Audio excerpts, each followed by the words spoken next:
This is Cowboy Shit with Ted Stovin and Wacey Anderson, brought to you by Everything Cowboy.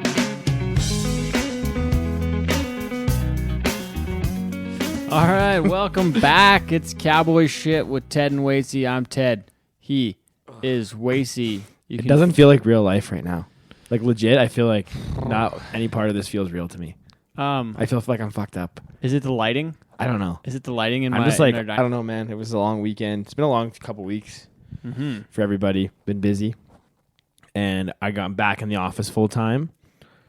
Not so by I choice. can't do the morning bed office for the first few minutes of the day. So that definitely makes it a bit harder. I also didn't have a very good sleep last night. I fell into took you a while to get to sleep. You said. I always after a big weekend of being out late and being up late, it usually throws off my sleep schedule. And don't really get tired. Then I fell into a black hole of This Is Us. The new season's on Netflix, so I watched a bunch of the episodes of that. Cried a couple times. It's all good. had the Sunday sads. Oh man, it was case of the bad case of the sads. Straight booze blues yesterday, man. Oh straight man, booze blues. What? Hey, that's a typical Sunday in the life of Wacey, so that's fine. I felt better yesterday when I got home, like because we didn't really stay out too late Saturday. Yeah. But then today it hit me like it was like a day delayed because I took Prince in the airport after his nice stay at 4620 for 5 straight weeks. Yeah. And so took him to the airport, got him out the door at like, I don't know, I think we left here at 4:30 or something. Oh, God. Yeah, and then I came back, went to sleep for a while. But then, yeah, just didn't get much accomplished today. I was pretty domestic. Like I was doing laundry and did the dishes. You had a house cat day? I was listening to I saw you napping around. I don't think everyone outside. It was weird. Those days are always weird. I listened to AM radio on a press conference with 6:30 Ched, listening to like Oilers Now and listening to like this press conference about $10 a day childcare and did the dishes because the dishes were That's a hell of a Monday, man. The old roommates left the dishes in the sink, so I was like, yeah, I'm just gonna do some house shit today. Little house cat day. Yeah, I saw you sleeping. I saw you napping in a house cat position. Actually, I had a nap with Pippa. We had a good nap. How's that feel to have the dogs back in the house? It's very nice. There's those little bastards. So for those who don't know, Ted and Storm have 2 little wiener dogs at the house here, and for the past 2 weeks, well, since Saskatoon, man. So 2 weeks, yeah. Yeah, almost more than 2 So weeks. More than 2 weeks. I left on Thursday for Saskatoon, shit. and then so I didn't see him till the next Sunday. 2 and a bit weeks. The dogs 28. Gone. Yeah. So Storm's mom does this thing where every morning she sends a text from the dog's POV of what's happening in their day. And like I don't know, like that's not only my, a little weird, right? It's not my jam, but apparently Teddy gets like emotional reading these messages, which is cool, man. Those are your dogs. It's cute. It's cute. Hey, man, that part might be made up. It's not made up. It's not Storm made up. just confirmed that it's not made up, which is cool, man. But it's just like So if you want to know, hey, Ted missed his wieners. He's got his wieners back. Tough couple weeks. It's good. So we're all good. But then we gotta fucking go again here now. But it's good though. I like it. It's good. As much as we complain, we're thankful. I'm having that day today where I'm like, I just want to. Today I just like I haven't been home in a while. I just wanted to stay home. It's like when you're rodeoing, you know, like when the weekend starts, you hit the road. It's awesome. You go the first few. Sunday night, you're driving home. You start dropping off your traveling partners. You get really sad. Then you get home, and you're like, and then you actually get that point where you're happy to be home. And then Monday, you're like, oh fuck, like I'm bagged. I'm tired. Tuesday comes around, you kind of feel a bit better. Wednesday's gonna get here, and we're like, hey, let's and then I'm gonna have a weekend at home and not know what to do with myself for the first time. We got hockey on Saturday night, so that's quite good. a while. 10 p.m. puck drop, gotta like that. 10 p.m. Saturday, so that's lovely. But yeah, no, it's good. I wanted to ask a question about Brinson. So he was here for 5 weeks. Where does he rank in your house guests? Number one, like top, say your top 5 or top 10 house guests. Where does he rank? He in the top 10, eh? So who'd be maybe if he's not even in the top 10, that's cool too. Actually, like whatever. No, I got to think about it. Well, the other day Tanner stayed over too for the CFR, and they took our Jeep. I was like, yeah, you guys just fly in, like take the Jeep up to Red Deer, and then we get back in the Jeep when we get home, and there's no gas, just empty.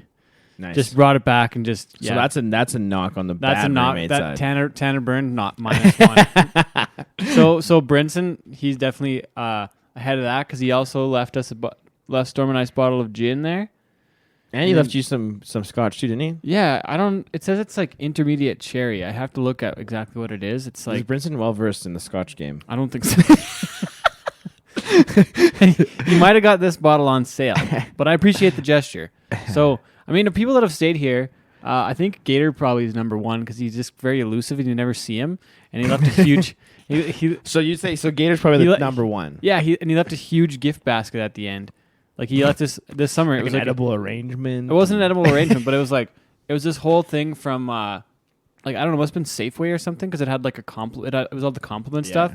And it was all the same branded packaging, and it was like a burger. It was like a burger machine, like a burger making thing, and like a whole barbecue package. It was very nice. Gator's a hell of a guy. And he brought me a nice bottle of scotch that was actually very nice. Gator's well nothing versed against in scotch game. Yeah, Gator knows the scotch. So nothing against Brinson's scotch, but it was still nice very nice. gesture. The gin looks very delicious. Is that a good bottle of gin, Storm? I think so. He thinks so. Oh yeah, and then we had Manu. Remember Manu Latest? Yeah. Bull jumper. Yeah. He stayed at the Stampede for a weekend, like a week or something, and then he left us a signed picture of himself. That was his thank you when he left. Nice. I'm gonna have to get you guys a signed picture of me. So that was a good one, but I would say Brinson is very high up there. He'd probably be top. So top 3 or 4. Yeah, he went to work for us. He tagged a bunch of cowboy shit stuff. He counted inventory for us. Inventory for Yeah. like he did some serious work. So he's very very high up there. I love hanging around Brinson. I like having Brinson around. The only doc on him was that he also trained our dogs a little bit. Helped do some dog training. He taught me some rope tricks, and he also the only knock on Brinson was leaving his shoes on the table. He left his his shoes on the kitchen table one day. It's different in the world of the States, though. They wear their shoes in the house, man. Yeah. It's messed up. So that was the only knock. Otherwise, he was fucking awesome. I'd have to say the amount of work that he put in here ranks him above Gator because Gator didn't. Damn. Gator only did his own work, and he never really saw him. He was very elusive. He was kind of a shadow in the night, you know. So who's been your worst house guest ever? Oh, worst? Yeah. I don't know. How would I even rank that? I don't know. Just someone that just... It's probably Lonnie West, and he was screaming in the middle of the night. Oh, yeah! During Stampede? Oh, man. That's a funny... In the driveway, too. That's a funny... Well, it's a funny story because I was coming... That was when I was still living at the house. So I'm coming back from a night of wild partying at Stampede. Oh, yeah. And then those guys... a few years ago, so it was extra turned up. So then, like Lonnie and those guys Todd were... was here yeah, too, Lonnie and Todd and that crew were there. It was like an Alpha Bowl party, I think, or something. And... we're leaving and they're like, oh, we don't have anywhere to stay. I was like, okay, well, like, come stay at the house. Like, there's a futon downstairs. Like, whatever. So we get back and it's like 3 a.m. Like, it's not. And I'm working day and night at You're Stampede. working. I'm that tired. was a big Stampede. Mm-hmm. And so we get back. I'm like, yeah, just be quiet. Like, everybody's sleeping. Like, yeah, you guys can sleep here. It's fine. Well, fucking these guys are the loudest people in Calgary. In the whole neighborhood. Hooting and hollering. And I had to like look at Lonnie. I'm like, you motherfucker. Like, if you don't shut up, like, I'm gonna kick you out onto the street. So eventually, go sleep outside in the hammock. We got him tamed down eventually. But I forgot about that. That was funny. There was also one time that was probably like up there for worst house guests. I mean, I think Todd was fine. It was Lonnie that was really... Lonnie was revved up. Lonnie was for whatever fired reason, up he was for going. some- He was giving her, man. It was fired up, wild. That was funny. And then I think somebody sat on the ping pong table and busted a leg off the ping pong table. It's still injured. It's still on the IR. Never really got healed up. Yeah, I couldn't say who that would be. But anyways, that was an all time. That was memorable. Then another one was I guess they weren't bad, but it was funny because I think like Brady Sims and somebody slept in the hammocks outside one time. The whole house was full and they just slept in the hammocks. There used to be a lot of riff-raff staying around old 4620 back in the day. I don't know who else would be bad. No. Remember one time Ty Posbon was here at Jade, and Jade was doing her hair in the bathroom and just left hair everywhere. It was just it was just a full hairball in the bathroom when she left. It was kind of funny. Oh yeah, that's good stuff. I don't know what else. I can't think of any other stories right now. You put me on the spot. That's fair. That's good. I like the Gator and Brinson stuff's good. I guess yeah. That's Cool. that's what we got. Well, we also just wrapped up our first editions of Cowboy Shit Live, or like with Ted and Wacey at the CFR, which is pretty cool. That was our first fun. time working live together. Before that, we should get to some sponsors. We're already halfway through this first segment. Oh yeah, we got some sponsors. So first off, I want to thank our friends at Manscaped. So guess what, fellas? The boys are buzzing because hockey is back, and everybody knows that we're big hockey guys on this podcast. Mm-hmm. Want to know what else is buzzing? The Lawnmower 4.0, and we can confirm that is buzzing all the time from our friends at Manscaped. They are the global leaders in male grooming, trusted by over 2 million men, plus Ted and I worldwide. So don't get chirped this year for having a Jumbo Joe bush below the waist. Join the Did it say Manscaped Jumbo movement Joe? for all your hairiest Jumbo grooming Joe needs. bush. Get 20% off and free shipping with the code HUGEBUSH at manscaped.com. That's 20% off with code HUGEBUSH. Free shipping, manscaped.com. Get it. You don't want to miss out. This stuff's awesome. We've been using it for a few months now. And I actually haven't used mine in about a month. It's time. I got to get the lawnmower not out. gonna lie, Storm's over there nodding her I'm head gonna in have the to do background. some manscaping this week as well. Yeah, I Yes, need I've to been neglecting myself. I need to do some manscaping. Yeah. So, anyways, we do use them quite often, and they're great. I really need to use the weed whacker. Weed whacker. My Man, nose hairs that's are an long. underrated item from Manscaped. Yeah. Big fan. We also I was need to happy with thank that part. our friends from the Circle 4 Beverage Company, Ranch Water, Sweetwater. Get it at your liquor store. If it's not at your liquor store, you can request it by asking for the certain SKU numbers for each product. Check them out at circle4ranchwater.ca for their locations. Check them out on social media, Circle 4 Ranch Water. And yeah, they're awesome. We love them. And we got to say one more thank you to Agribition, Canadian Western Agribition, 50th edition coming up. Oh, we're coming back, baby. Yeah, November 22nd to 27th. Regina, Saskatchewan. Be there or be square. Come check us out. We got Agribition live at noon daily from Wednesday to Saturday. And Cowboy Shit live 9 p.m. directly following the rodeo, both in the Bud Light loading chute. And we're fixing to get rowdy in the loading chute at 9 p.m. Paralyzers. Paralyzers. For the whole Bud week. Light, Budweiser, you name it, we're drinking. I'm pumped to head back to Partying. Agribition. Gonna have a great lineup of guests. Gonna be a fun week, so we're gonna do that. I guess, this show comes out on Wednesday, so a week from the release of this show, catch us in the Bud Light loading chute. Our goal, we made a bet with Quick Dick McDick for whoever can sign a boob first. We did? Yeah. Nice, We okay. did. In. Yeah. I'm my money's packing- on Quick Dick. I'm packing a Sharpie with me everywhere we go. Quick Dick may be the biggest thing in like agriculture and all that kind of stuff right now. He's gonna definitely sign a boob first. But don't forget. I'm the 2014 CCA champ. I went 4 for 5 in that building. Did you ever sign any boobies then? I'm folklore on Saskatchewan. People know me. People know who I am. I think more people know you from this than that. Maybe not in Saskatchewan. Maybe in Alberta. You said you had a bunch of people come up to you at the I know. football Maybe game. you're right, but They never. maybe you're How wrong many people too. came up to you and said, "Are you Wacey Anderson, the 2014 CCA it happened a champion couple bullfighter?" times. It happened in 2014 and 2015 a couple times. Really? Serious. Was it only in rodeo cabarets and the girls were all between the ages of 18 and 21?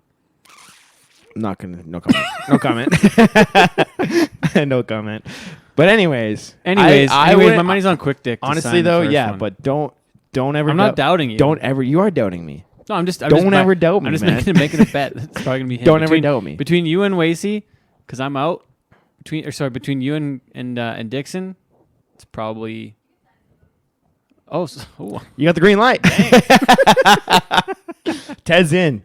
oh dear. So it's not. It's definitely not gonna be me. Yeah. Well, you know how you pack a pen around on your shirt everywhere? I'm packing a Sharpie around. So if you want your titties signed, come find me.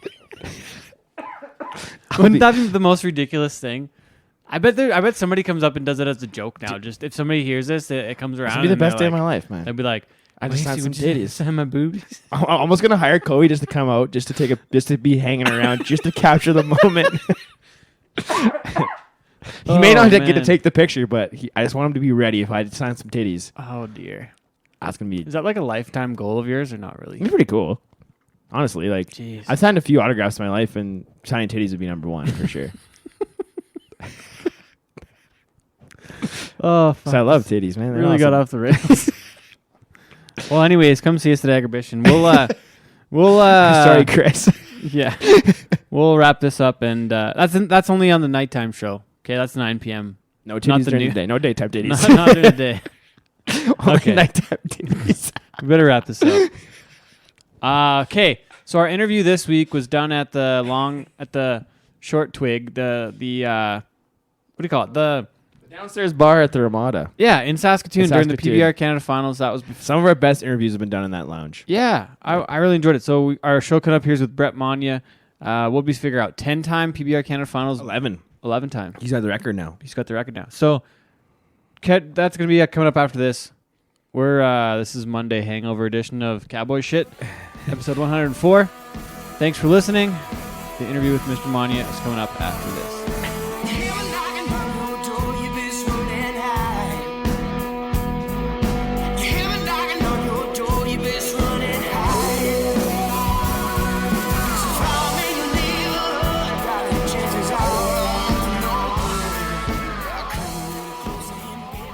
Right. Our next guest is one of the greatest Canadian bullfighters of all time, in my opinion. He's been selected to the Canadian... In multiple opinions.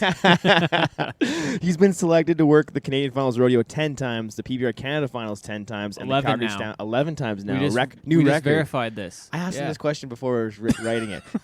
Anyways, okay, PBR Canada Finals 11 times, Calgary Stampede 6 times. The most of anyone Most ever of anyone. Man, you want to take it? You want to take it?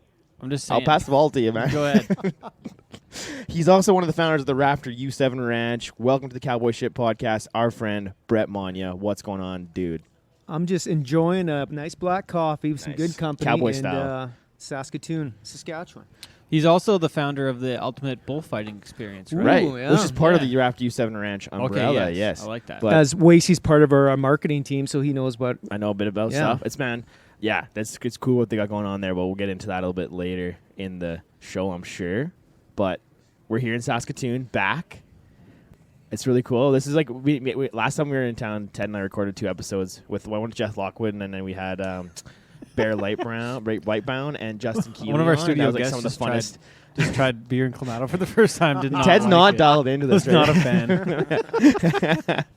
But no, it's dear. good to be back in a familiar place. We had a really recording good show. time last time. Yeah, so bit of a it's studio fun audience. Fun to get together and visit. We randomly had a 2-time world champion come down for a show. Yeah. I So don't know if he Brett, knew he was being recorded, but it was fun. as we were talking before we started recording, you've broken Scott Burns' record for most PBR Canada Finals work. Allegedly. Is yeah. We need to verify. I got to verify by finding my belt buckle of 2014. But my friend, of course, Ty Prescott, told me, he's like, Brett, I think you got the most PBR Canada Finals. And I don't really take what, Ty knows his stats on stuff. So He does. He does. He does know. And if it's anything about bulls, Prescott knows it too. He's got it figured out. So, like I say, it was nice you guys to check that out for me. It's Do you need to take that? no, it's just my wife. She'll be all right. Sorry, Amy. We'll get back to you in within the hour. But, man, I would have never thought when I started this I'd ever, like, Scott Burns, a mentor of mine, and I never would have thought. That you would break a record of his. No. That's pretty cool. That's a pretty cool thing, hey? I mean, but if you talk to Scott Byrne, he'll probably say, well, but there was the PCB before the PBR, so if the PCB was the PBR before, Should we call him then and get him down here? Yeah. You'll say like, something well, about my long nose or something. And But it was the PBR as the PCB before, and like it just like if you count before, then really it's not. So it doesn't count. Yeah. Yeah, I don't no, know. I'll hold that over him though. yeah, I we might guarantee have to verify that one because Which you were it- probably at the PCB final. Well, no, I never you went might to not have PCB been, finals. No. Yeah. But PCB that's followed an outstanding accomplishment nonetheless, which is really cool. Was that like one of the goals when you set out to do this? Like, I'm gonna smash all these records and work. I want to beat finals. Scott I Byrne. want to beat Scott Byrne. No, it was never a goal of mine, to be honest. I just always wanted to just do a good job. And 20 years later, here we go, making some records and leaving my imprint in the record books is pretty amazing to me. Quite a feat. Mm-hmm. From a small town kid that knew nothing about rodeo out of Wetaskiwin that liked showing cattle and that kind of stuff. The one half of the TNT Bullfighters. It's funny we have Tyler Thompson on episode 103, and then now we've got Brett Monea, one of the TNT Bullfighters. And I used to have a sticker on my vest. I think you gave me like we were talking about this a while ago. This was your deal with Randy Thompson. It was TNT, which I don't like. He has a T in his name, but you don't have a T in your name. Like, I don't know where you guys made this shit up. No, I don't know. We were young. We're like, let's just call ourselves TNT Bullfighters Dynamite kind of thing, right? And it was a lot of my success would be because of Randy. Back in the day, 2001, I went to a TJ Bear Jason Davidson bullfighting school. And, of course, after that, it's on your own. You got to figure your way out. And we go to practice pen. And all of a sudden, Randy gets hired by, would have been Tim Wilson at the time.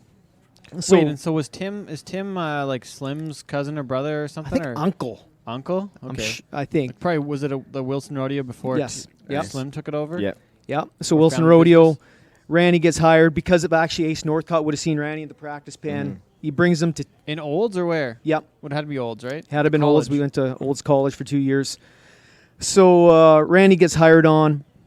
Then at that time, you only needed one bullfighter, right? Yes, yeah. And Randy's like such a good friend. He's like, Brett, you just come with me. So, you know, Do you guys split bullfighters. the money? Yeah, $150 were getting paid, and Randy would split Each. it with me. Wow. Not even No. each, man. $75 a guy? $75 a per When for was me. this? What? 1953? 2001? 2001. Didn't think you were that old. Back in the Great Depression, getting paid to fight bulls, dirty 30s. Worst part is it hasn't really changed much. No, just kidding. It's been better. You get been better, yeah. $100 per now. Slowly going up. Cover your cost of beers in the beer gardens after this perf. That's awesome. But yeah, if it wasn't for him taking me, I don't know where I'd honestly be. Well, But so you- why did he bring you along then? Like, cause you were showing cattle. You weren't dodging them. Like you weren't fighting them. You were showing the cattle. We're dodging them. Why did Randy bring me along? Yeah. said? How'd you went to the Because school? he went to the same school as I did. Okay. Then, like I say, then we just wanted to become bullfighters, TNT, and yeah, he got hired on, and Randy, salt of the earth guy. I don't think you get any better of a human being on this planet, actually. So, you know, he brought me, and the rest is kind of history now. Well, but not really, because now we got to talk about this. Okay. Like Yeah. You can't just say that. fill and us some holes podcast in. over. Well, then, like, how, we gotta like, ask some more stuff. That's about what happened. that's kind of where I What want to jump happened next? into was like, Yeah. you come from a non-rodeo background. You're showing cattle. Like, did you go to this bullfighting school and be like, fuck yeah, this is what I want to do, or were you kind of like little kind of ease your way into it? So, or- and how'd you get to the school? Because like 01 was the same year I technically started, because Yeah. I got my first year in 01 Okay. just down the Highway 13 in Winfield from Old Wetaskiwin, about half an hour to 45 minutes away. So like the intersections, we didn't really cross till a little bit later on. Yeah, best that's right. friends, and you didn't Didn't even know it. So we reversed it a bit, okay?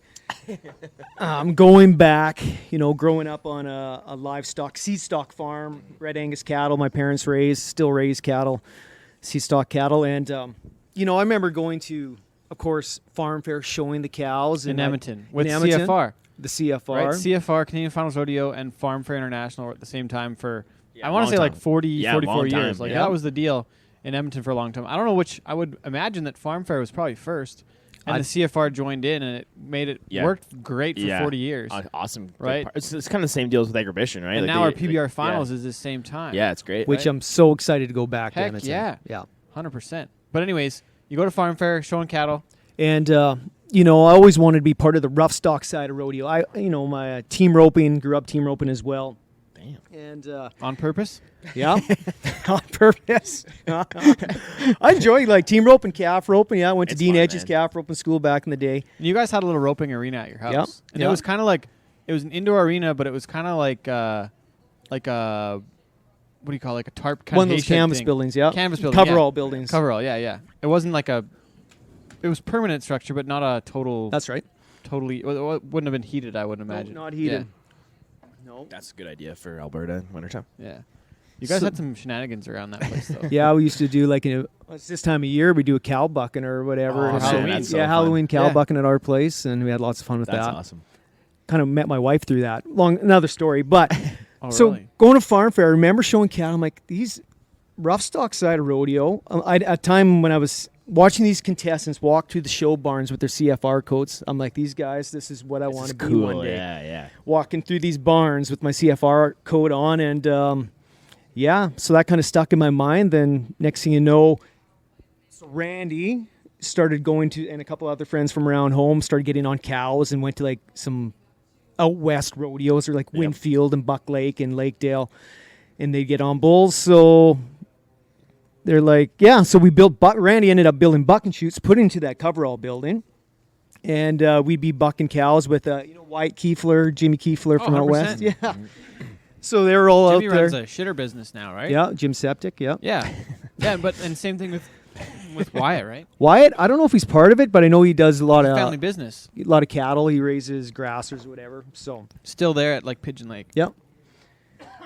So yeah, finally we're bucking cows, and I enjoy doing that. After a Friday night in high school, we invite the high school over. We buck cows, kind of put a show on, and have lots of fun. And Wyatt Kiefler's mom said, Brett, you need to go to a bullfighting school because I enjoyed standing out in the arena helping them. You can't talk with the mic. You got to speak into it. Oh, sorry. Yeah. So, yeah, I'm better in the dirt than with the mic. This hand Yeah. for whatever. Yeah. Mic hand, steady. Hand talker.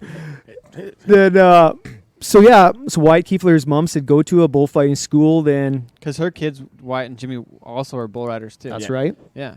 So I'm like, man, I never thought of that. So we're looking through the old, what was the rodeo paper back in the day? It was like all the amateur results and Oh, fuck. Oh. not rope and rodeo. Yeah. Was think it Rope and Rodeo? Rope and rodeo, yeah. Yeah, I was, think so. Yeah. Yeah. Yeah. And then there was the Rodeo Connection for a while. Rodeo Connection, too. I remember reading that all the time. For quite a while, yeah. That was where I got my first writing job.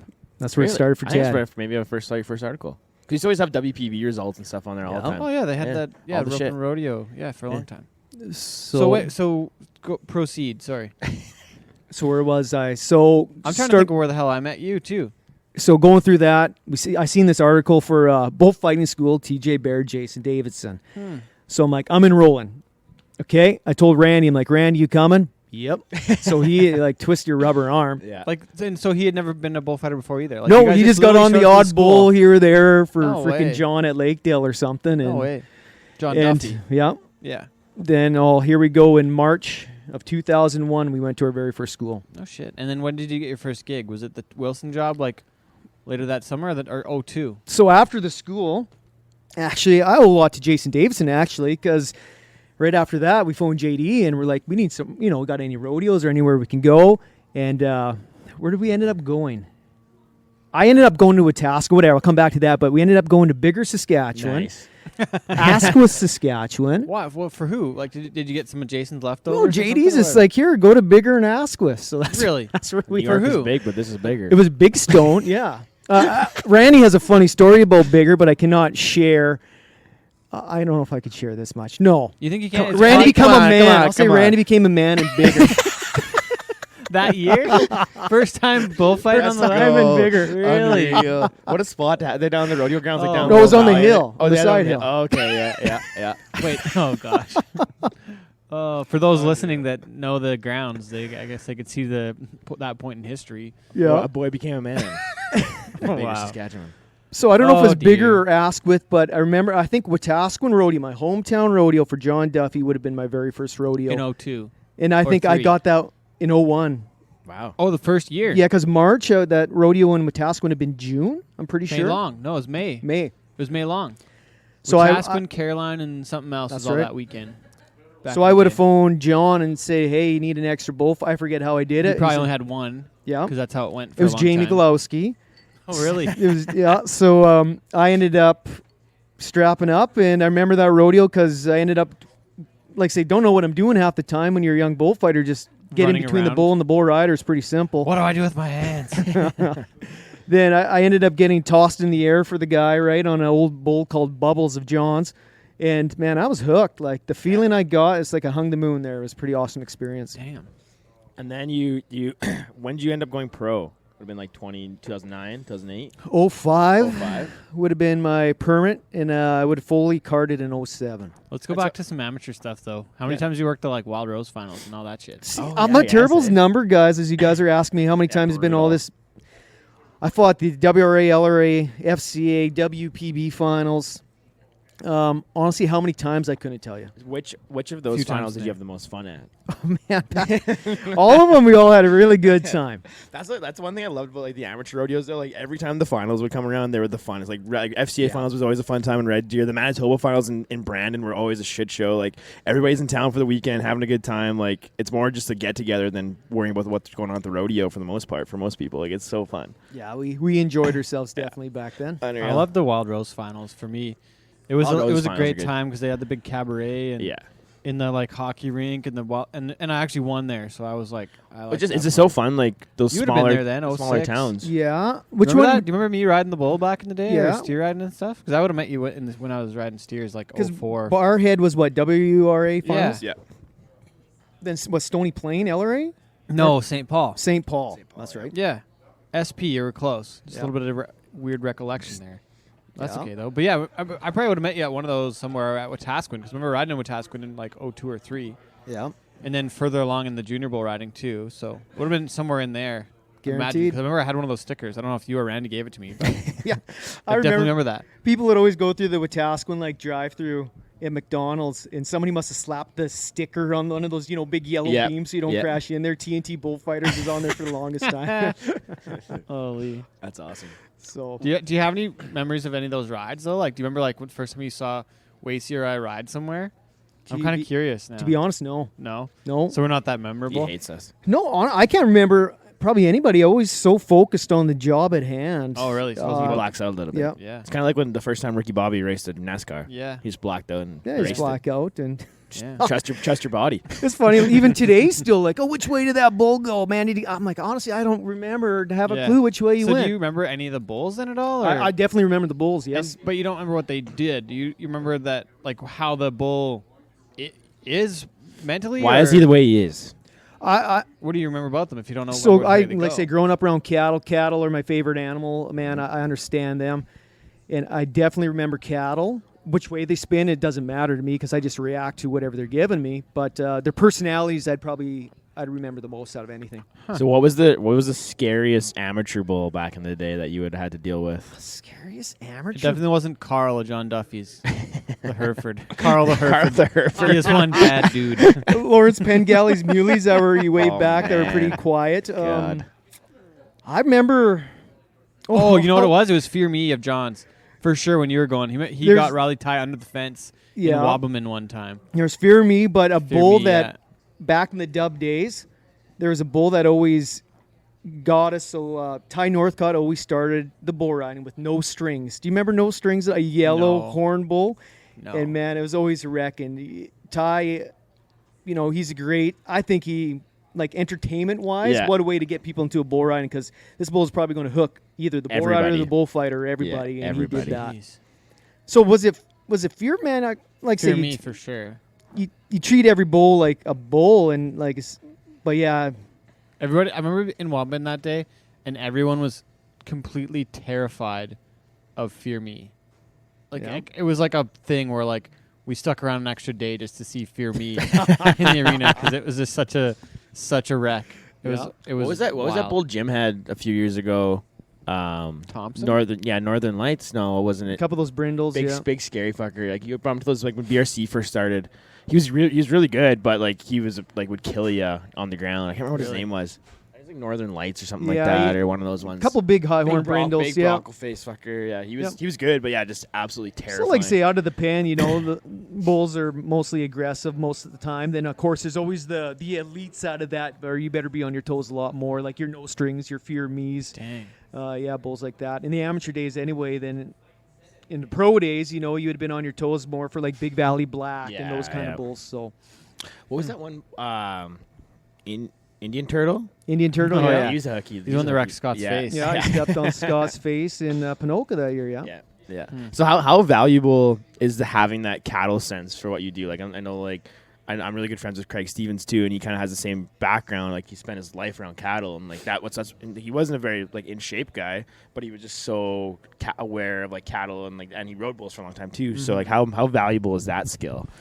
I think it's very valuable because that's the only thing that's probably saved me and hasn't crippled me off is when I first started is understanding. I did get wrecked out quite a bit when I first started. That's no lie. But having that cow sense about you definitely gives you an advantage over people that don't.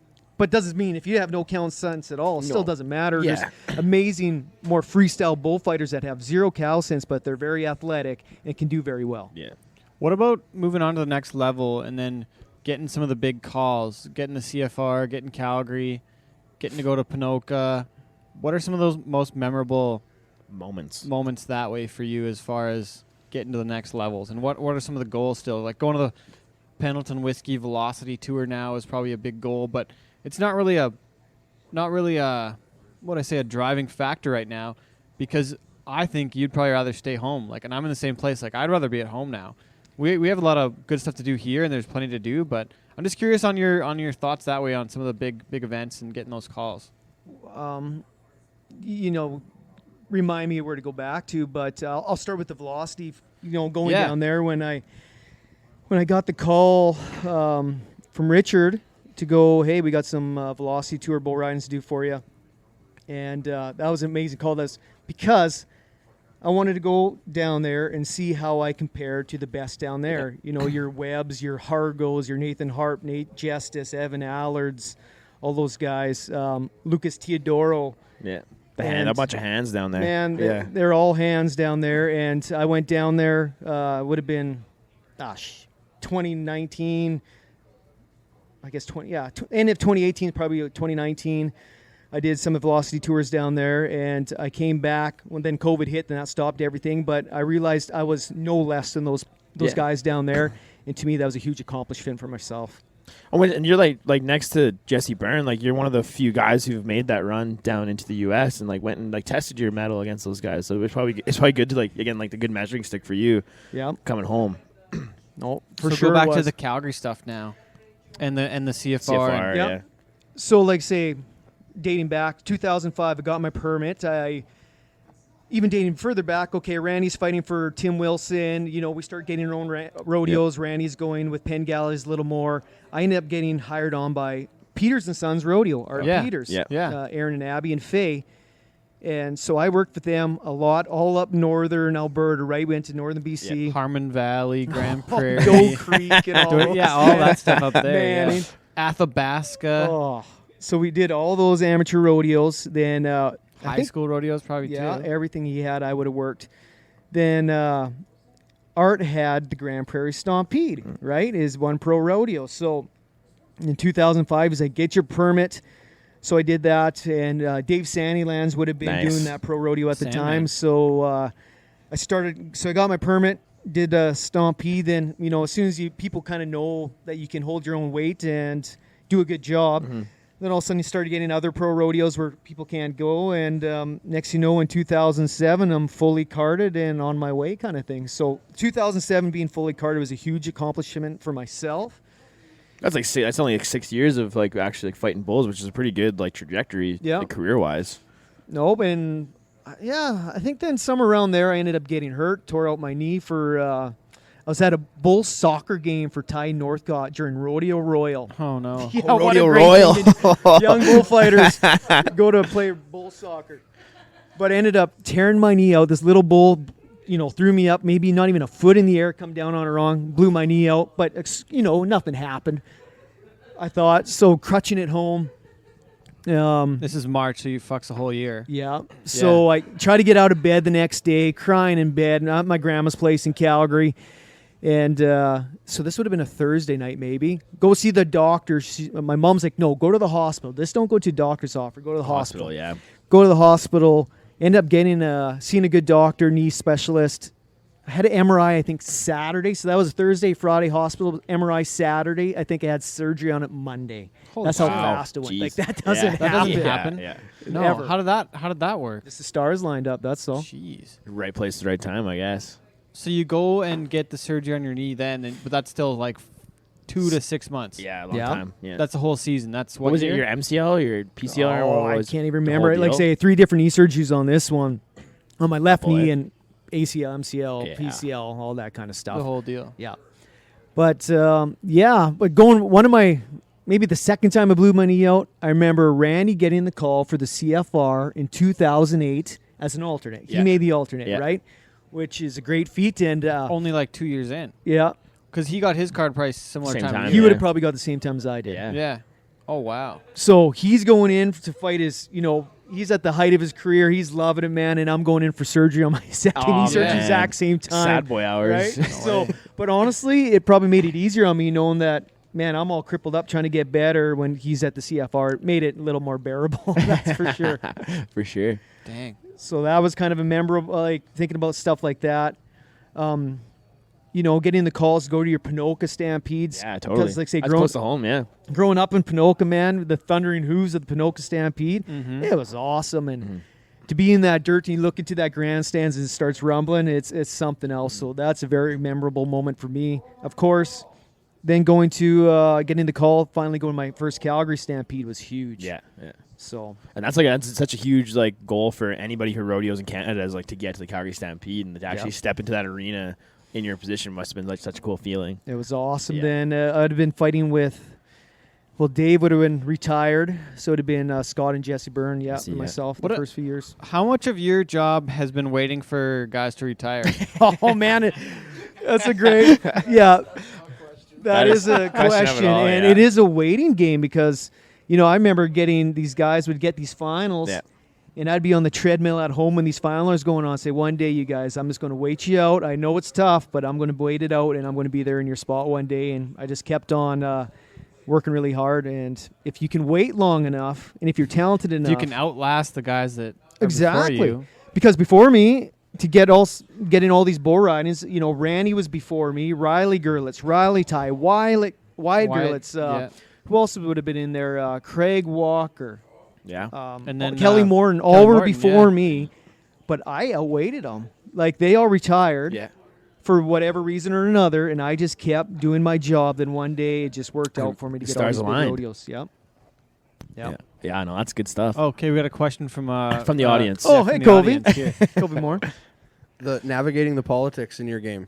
Like, what made you not just want to get disheartened? Go, like, well, not disheartened, but just go after it, not respecting the guys ahead of you. Like, just you're good enough. What makes you want to play the politics game in this game to get there? Like, waiting and doing it the right way.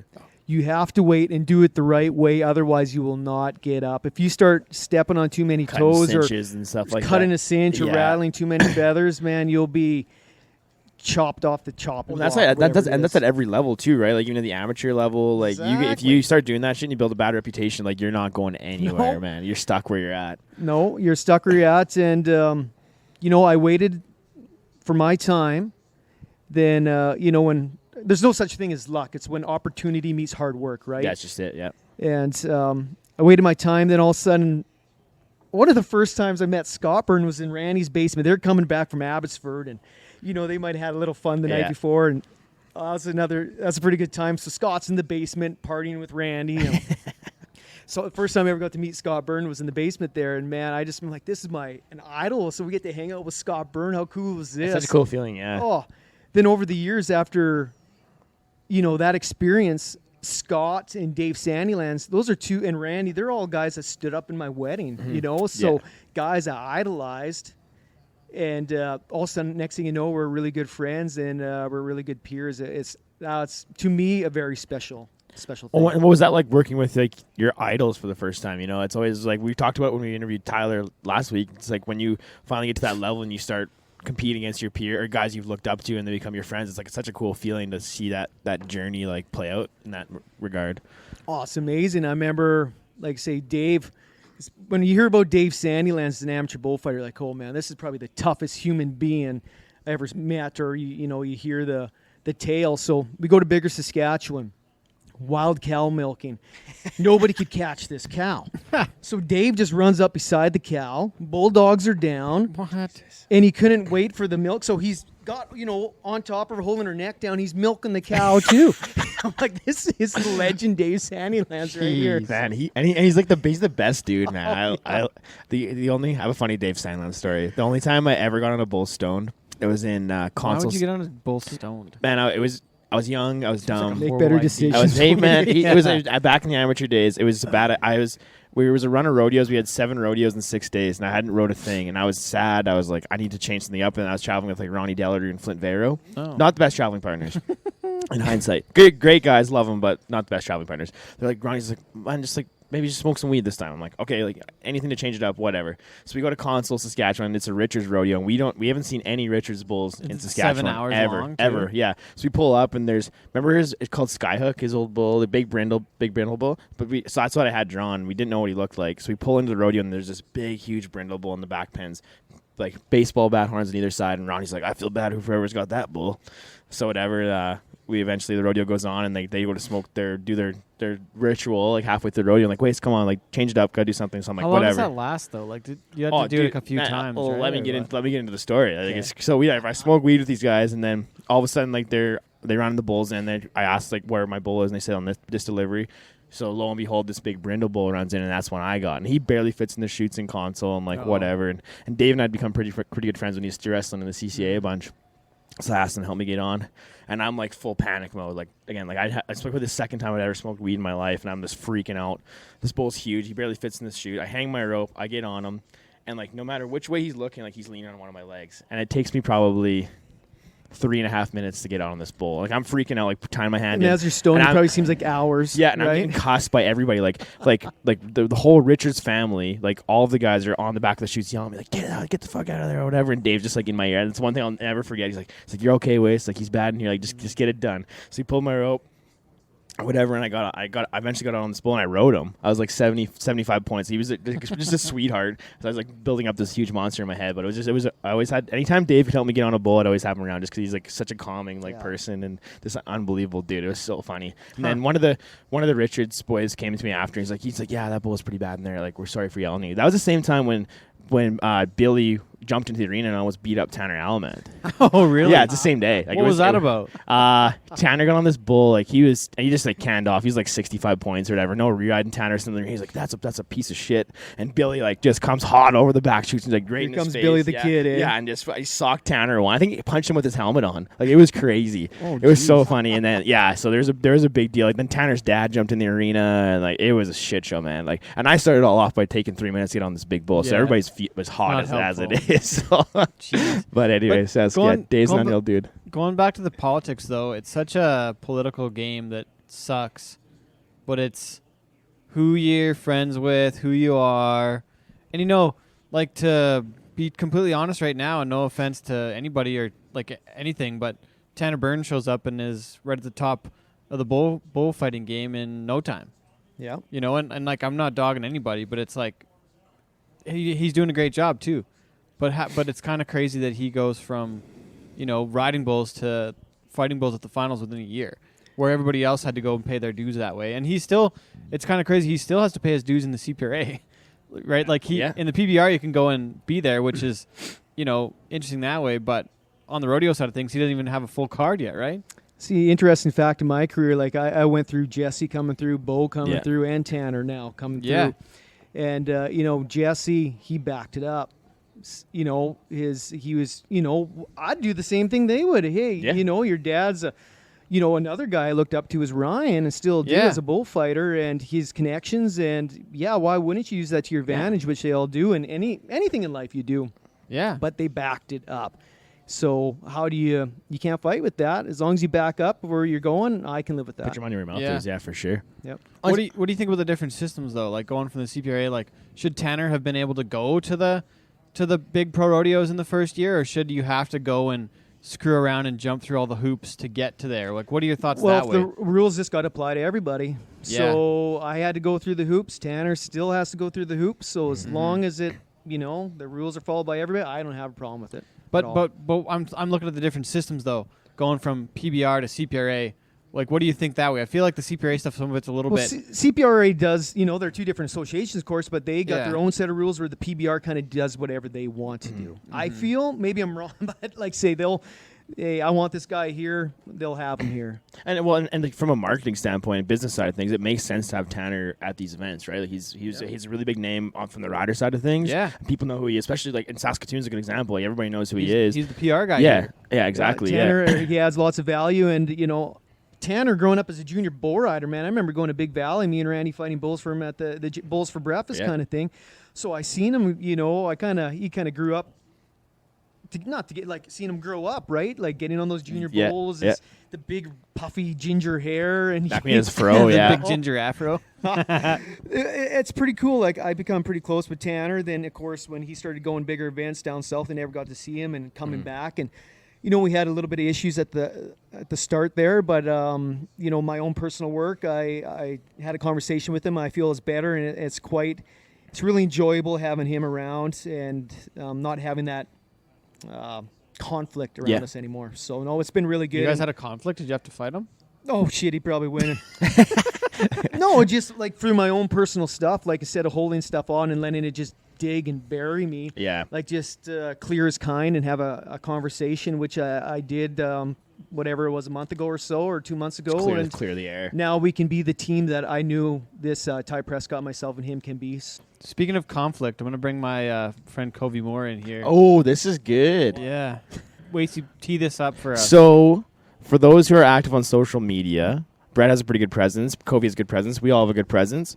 So, recently you posted a photo of you in the Pro Rodeo Sports News from the Calgary Stampede. It wasn't a flattering photo. It wasn't a bad photo, but it wasn't a from your line of work. Wouldn't be a photo you'd put as your profile picture on Facebook. Not at all. So you it's not your header on LinkedIn. So you post, yeah, exactly. It's not your header on LinkedIn. So you posted the kind of like a side by side of the same scenario from two different photographers. One of them more flattering, like you actually doing one you like what you want to post. So that caused quite a stir online amongst the photographer community. So we want to get into that a little bit. Not really the photography community, just like overall. It's overall. It sparks some discussion on social media. Some good, some bad. So I get a text message or something from somebody. Hey, great to see you made PSN. And honestly, I see the picture. I'm like, oh my gosh. I just am like, shut it off right away. I don't want this ever to be brought up again. Then, of course, it was more brought up. And Who tells you? Pardon? Like, is it somebody like... Somebody messaged me on Instagram. Oh, look, Brett's on the PSN or whatever. I'm like, oh, this could be cool. Then I see the picture. I'm like, oh, just like a balloon deflating, right? Yeah. So paint the picture for our radio listeners. So this would have been with Joe Frost, this year's Calgary Stampede, on a bowl of Outlaw Bucker's Billy Big Rigger. And he made the whistle, and I rolled through there, grabbed the bull by the head, and he just pushed me away. And I still had enough, still stayed on my feet after he kind of pushed me that he was going to run over Joe. Or Josh.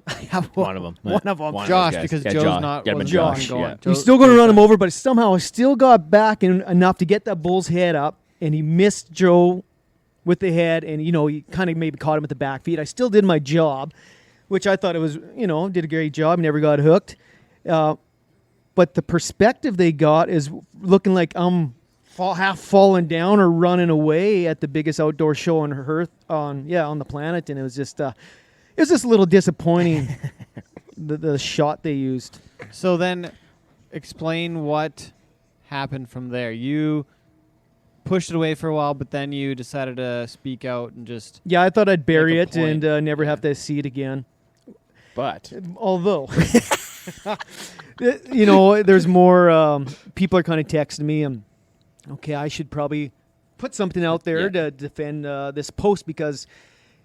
was it PSN is what they call it? Pro Rodeo Sports News. News. Every specialty act, every contract, every member. They see it. They see this. Every contractor, they can see this. And this is a full 2-page spread of advertising how shitty of a bullfighter Brett Monea is to the world, basically. And it's like something about Canada, and I don't even know the whole... I'm like... You're representing the whole nation. It's like a picture speaks 1,000 words, though, right? Like 17 miles away. Well, exactly, because I would have, as a bullfighter, I would have seen that. I'm like, man, that's not the best choice of pictures to use for that bullfighter. You might as well have been on the fence. Oh, man, it was just, it was disheartening. So I put something out there on social media, in my perspective. Yeah. Right? Your point was perspective.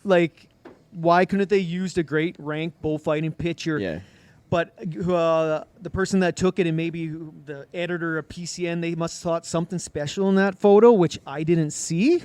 But which could be a case of having not the right people in place selecting that stuff, right? Like if you don't have someone who doesn't really know rodeo, not everybody knows. That's just it, right? Yeah, it's like the newspaper when you get a fucking bull with its tail in the air. Yeah. They're putting a picture in the paper. That's the thing, right? People that don't know about our sport, and they're. But then that's the detriment to it, though, is where it's like people don't know are making those decisions, and then the people who do know are seeing the pictures like that. Like you said, that can have a great effect on your reputation. You could say in that part of the world. Then a friend of mine, about a little while later, or after this is all going down, he's like, look what they put about Dusty Tuckness, a rank save picture, full spread. I'm like, are you kidding me? They got this picture of me, looks like I'm an idiot, running away from the wreck, which is opposite what had happened. Then they got Dusty Tuckness is killing it out there, which he does. He's one of the best, in my opinion, times in NFL of all time. And I'm like, you guys can't tell. So somebody knows what a good picture is. Yeah. And I just don't know who dropped the ball or what happened there, but it's just really disappointing on my end. But in the end, I know I did a good job at Calgary and everywhere I go. It's just like say pictures speak 1,000 words. So, but everybody that sees it that doesn't really know me or whatever, like, man, look at this idiot. Look like a scrub. Like, it's like, you don't know what's this guy doing at Calgary. Yeah, you know. So on the photographer side of things, Covey, explain to us a little bit about what might have went down there, who dropped the ball, what went on. It's definitely a photo selection issue. There's no question. You're working peak action sports. You have to find that peak action moment. And while it's all happening really fast, there's a pretty finite set of circumstances a bullfighter wants to happen in real life and wants to be shown in an image. And just that separation, it was just a tough moment. So, I mean, if we're legitimately talking about what went wrong there, that's when I was going through photojournalism school, I was told by my professors, when you set your set of pictures you're going to send to a publication, if there's one or two in there you don't think are perfect, you don't like as much as the rest, cut them, because the editor's always going to pick that one. So it's a situation with the PSN, the way they do it. I got my PRCA card this year and found out that they just quite literally, photographers just dump photos from whatever they're at into a folder, and the PSN have access to all those folders. So that would have just... They pay for that? I think they pay when they use it. So, but they have a huge selection rather than just the best from each person. Yeah, exactly. Yeah. So, and I wasn't filing at the time. So, I mean, perspective-wise, they could have had something a little bit better in that regard. It was just... The photo's great from a technical standpoint. The subject matter is horrendous. Well, because you posted the side-by-side on Facebook. Like, there's like the same scenario... And it's crazy how much effect a picture can have on that. But then looking at how much power actually photographers have in telling a story, right? Yeah, they do. Yeah. Yeah, there's a bit of responsibility there in this sport too. There's you go through a few hoops to understand what is acceptable to the public, like the general public that may not understand things. You don't ever want to convey anything the wrong way, but in my opinion, the bullfighting side of it is probably the easiest part to edit, because if they're not close, if they're not touching, what's the point, right? Like, yeah. So is that just somebody? Is that another photographer not knowing? What are you trying to get at? Daddy's just staring. I like how you just I'm gonna go ahead and here. let you drop names if that's where we're going. I ain't dropping no names. I'm just saying other photographers. The part about the whole Mon-yeah posting what he posted situation, he called me before that post went up.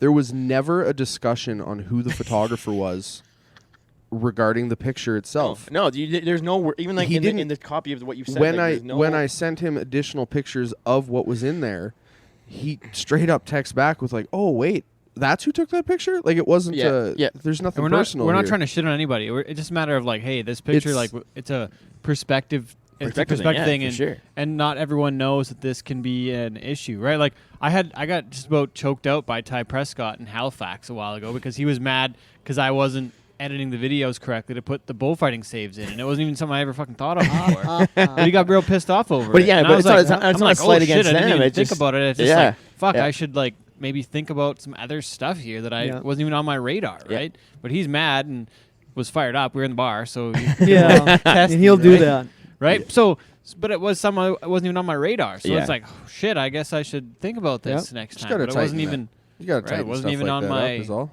It wasn't even on my radar. So, I'm not trying to crap on anybody. I'm just saying, like, there's a lot of shit to all of what we do. I wanted to touch on the PBR versus CPRA system thing regarding bullfighters. In my opinion, there's an air of you get the right person for the job in the PBR. In the CPRA, it's very much an air of you're in an association trying to get to the top. There's there's not a lot of how do you say this right without shitting on a bunch of guys that do things that you can't do, but the best of the best are just going to be doing the job in the PBR. In the CPRA, you have to sift your way through to find the best of the best. Is that a fair way of putting it almost? And because, like, say, there's a lot of different variables in the CPRA, like sometimes you're committee hired or contract hired, and if that contractor has one of the biggest rodeos in Canada, then of course, maybe not the most qualified. Like, you have to go through certain stringency to make sure you can fight a disability, and sometimes, like, say, you're on my career, man, I want to be at that rodeo. That's a huge rodeo. But maybe I wasn't working for that contractor. Other people are, and that's just the way it is, right? So how does a guy like our friend, like a friend of mine, Monty Phillips, how does he not get to go to the CFR ever? Is it because of his skills? Does he not have the bullfighting ability that some other guys have? Is it some of the political side? Is it Is it marketing? Why wouldn't a guy like that ever get to go to the finals? Is it timing? What might it be? Like, I'm kind of curious on that side of things, or even some of the best guys in the U.S. Like what would it be? Ted, you asking how can I put this?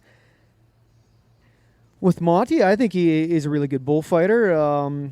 Sometimes work with certain contractors may hinder you because some contractors, you're starting in this business. You don't go work for this contractor because he wants you to do things for, hey, keep trying to turn this bull back at 7 seconds, and from a bull rider perspective, I'll try to turn back a bull once.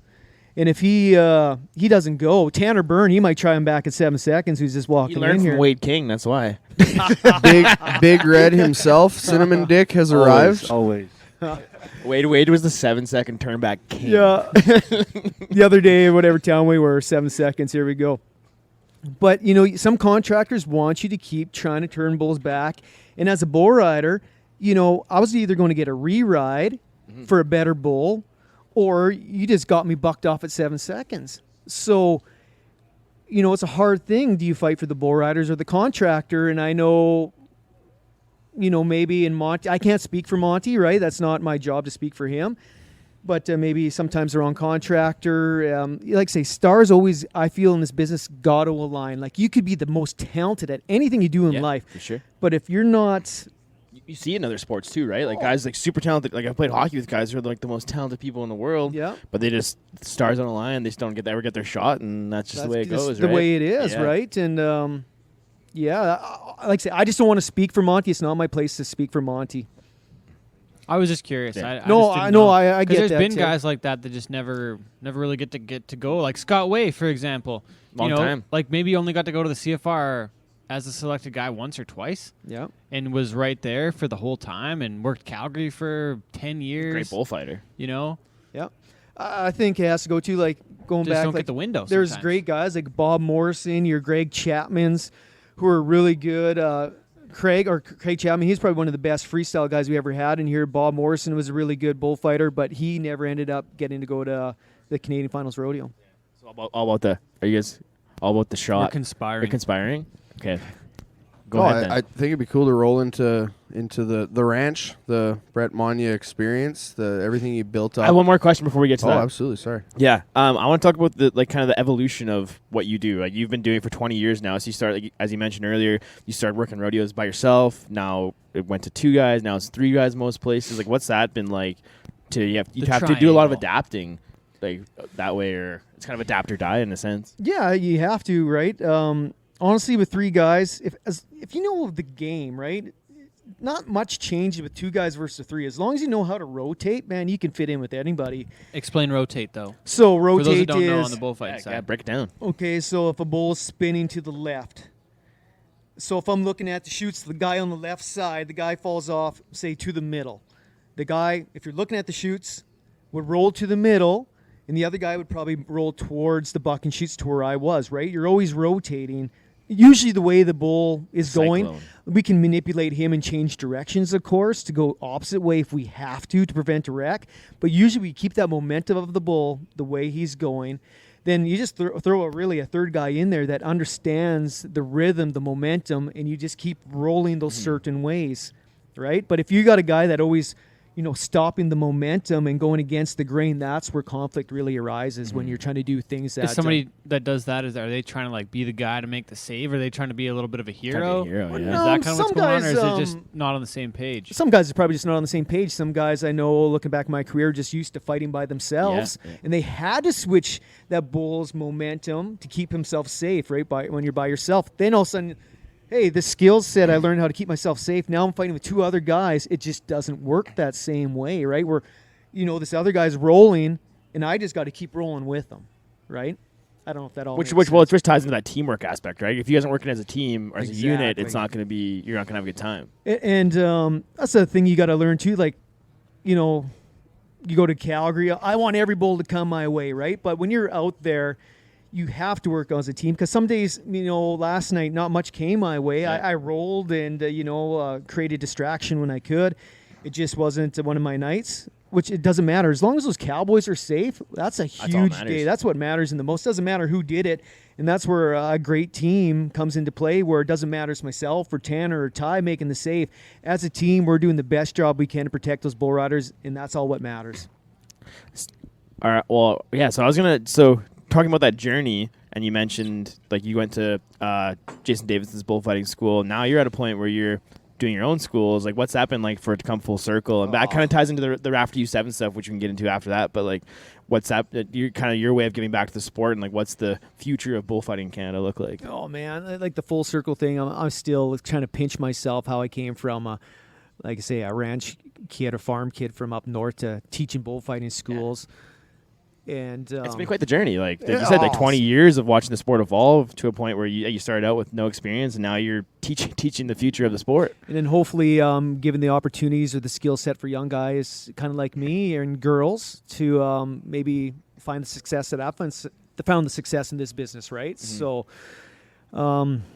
where the idea come from to start doing like it kind of first started with the ultimate bullfighting experience, and now you've taught it at other schools and stuff. Like where did that idea first come from? Or is it, like the ultimate bullfighting experience. Just like the teaching aspect of it, I guess. Like when did you decide like, I want to start teaching this to people? I think the bullfighting experience, if you don't mind me speaking on it, was more to just expand the sport, the bullfighting, the cattle handling, just things that people don't understand. Brett's turned me into someone that is probably too comfortable around these animals through that deal. I don't know if it was it got started in COVID in those times. It meant a lot to a lot of people that were involved, and he got it rolling. But then it's more than success stories and seeing the different types of people you've had through the Rafter U7 that leave smiling.